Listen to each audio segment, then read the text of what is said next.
first off, I was the last. I'm the last freshman to ever start and play varsity at Redwood. Hasn't been one yet. I had a really good freshman year on varsity starting.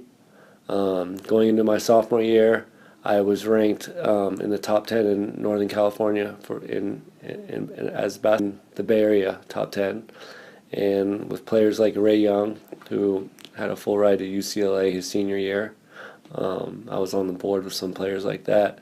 So going into my sophomore year, I was definitely more athletic, more intelligent, just a better basketball player. And with that, I got a lot of interest from a lot of different colleges. I could remember, every Monday going into my coach's office and checking his mailbox and seeing like 15 letters for me like every week from different schools. I really wanted to go to Cal.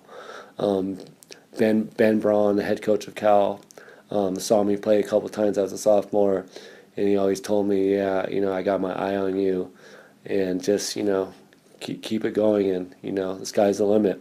I didn't think I had to work that much anymore. I started, hanging out with the wrong type of kids, and I started getting in trouble hanging out, not going to class, not getting good grades.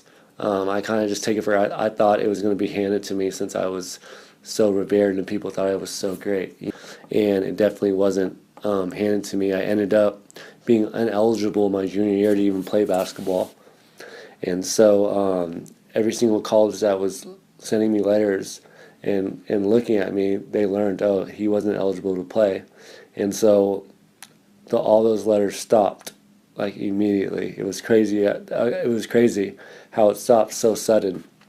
They weren't interested at all in me now, that I wasn't eligible to even play my junior year, and so I was devastated, and I was her and I realized that I had messed up, and my parents actually took me out of Redwood High School because I was hanging out with the wrong people, and a lot of these kids at Redwood, I come from a single mom, one bedroom apartment, and a lot of these kids are living in mansions in Belvedere, and I don't have the luxury that they do to mess up. A lot of these kids can do drugs and mess up and do all that stuff and fail and flunk out of college and still come back and work for daddy. I didn't have that luxury. My mom saw that, and so she pulled me out of Redwood, and she put me in San Rafael High, and I went and I lived with my dad, who I didn't have a great relationship with. When I went to my dad's, it was a completely different person. I wasn't allowed to go out. I didn't go hang out with my friends, and this was my senior year. So imagine my freshman, sophomore, and junior year doing whatever I wanted to, partying till 3 o'clock in the morning.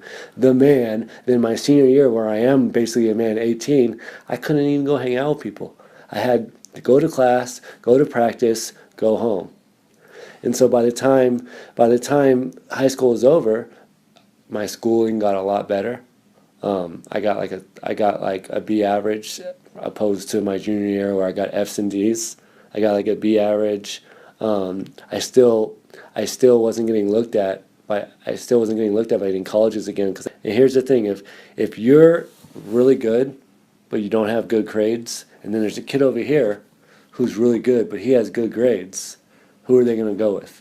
They're going to go with the kid who's really good and has good grades rather than the kid who's really good and doesn't have good grades. It's logic. It's perfect sense. Risk. I was a risk to all these Division I schools, and so they didn't want to have anything to do with me, and that's well deserved. I deserve that. I went and played in Denmark. I played in China.